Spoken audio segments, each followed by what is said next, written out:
Hey Fandom, it's me Aaron. It's another week of comics. It's the first big week of Marvel now. They actually got 2 titles out. And it's Super Tuesday. I mean, you know, a lot of you are watching this on Wednesday for the new comics, but I'm in Florida and I voted last week because I don't want to wait in a line like a dummy and I don't want to have to know where my precinct is. I can just go anywhere in early voting. But that was fun. And I wanted to extend my condolences to everyone that got their comics late, and all my friends in New York and creators in New York that were out of power, and Shane Davis in New Jersey, who was out of power but still came down for my signing, which was amazing. Thank you, Shane Davis. Thanks for drawing me in the comic. Thanks for killing me in Superman Earth 1 Volume 2. And thanks for giving me the original art. I mean, oh my lord. I mean, you don't know the things I would have done to get that. And then you just came down with it and gave it to me. It's kind of weird. This week of comics, this is pretty crazy. It's these $75 hardcovers of A vs. X out like just, you know, weeks after the final issue, and it has everything. It has all 12 issues, plus the 0 issue, which is 13, plus some online exclusive stuff, plus all the verses, and probably something else. Oh, and material from Point One. So if you didn't get it, you can get this, and, you know, it also has the digital version, codes, and, I mean, this is just, if you have 75 bucks, this is for you. And I think it's just some kind of grand experiment they're doing to see if people that were waiting for the trade would actually, you know, have 75 bucks. I don't know, but it's pretty massive, and there's 2 different covers, and it's weird. Enjoy it. Deadpool. This is hilarious. It's Brian Posehn. I don't know. He's not changing much of Deadpool, other than that now he can fly, and there's something weird with his penis, but he's fighting zombies of all of the dead presidents. Every one of them. Zombies of all of them. And you know, it's pretty cool because Captain America originally was fighting one of the zombie ex-presidents and decapitated him. Someone caught it, put it on YouTube, and was like, we can't have Captain America decapitating our founding fathers on YouTube, but we can have Deadpool do it because Deadpool can do anything. Who cares about Deadpool? And I have the baby cover. I also have another cover that's an homage to his first appearance coming from Larry from Larry's Comics for the Fandom variant, but apparently Larry's mailing it directly to me, and I'll have it tomorrow. And Brian Posehn was hilarious. There's even a funny Florida joke in here where he makes fun of old people.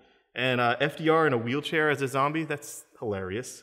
I mean, there's nothing not to like here. It's also Tony Moore's art. So Iron Man is Gillen, who you've enjoyed on Uncanny X-Men, and he's been really good at science. He's done a lot with the science characters in X-Men and a lot of the science fiction aspects of X-Men, and now he's on Iron Man, and it's the extremis to, I guess, tie into Iron Man 3's plot with the extremis stuff, and other people now get that extremis virus and can do stuff with it. So this is Marvel Now.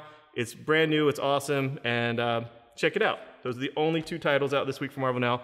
Rot World, if you know me, you know this is my favorite stuff. This is the dark. And in Swamp Thing, what I got was Swamp Thing fighting zombie rotted versions of Teen Titans, which is awesome because I don't particularly like the new incarnation of Teen Titans. So it was very cathartic for me to see them be, you know, thoroughly destroyed. And then we also see not what happened to Aquaman, but who is the new Aquaman, and has the trident and everything, and it's pretty awesome. So Swamp Thing is great. This is the green. This is the thing I really need to talk about, Animal Man. Okay, so we saw Animal Man fighting Hawkman all gross and nasty with the last issue, which was a character that Rob Liefeld was writing. And in this issue, actually all they fight is Rob Liefeld's character. He fights Hawk from Hawk and Dove that he did, Hawk and Dove. Then they fight Grifter, who he also wrote, and also Deathstroke, who he also wrote. So basically, the rot is Rob Liefeld and the creations that he touched in the New 52. And I like that Jeff Lemire did that because, you know, he has the bromance with Snyder, and Liefeld talked crap about Snyder, and it's actually a quite fun read. And, you know, who cares? All those books sucked when he was doing them, in my opinion. So it's great to see them as the rot because, you know, metaphorically, that's how I viewed them at the time. So, and, you know, I love Animal Man and Swamp Thing. I love them. I love them so much. Baz, he confronts the Justice League, and it goes pretty funny. It's pretty hilarious. This is part of the Third Army, and the Justice League take him on. It feels like an issue of the Justice League, actually. But you also get some stuff with Black Hand, and you get some stuff with Sinestro and Hal, and you get that stuff in the subplot building. It's worth it to read just for the interaction between Baz and Superman and Batman and Aquaman and Cyborg, and that they're taking him in because he's a terrorist, and you'll like it.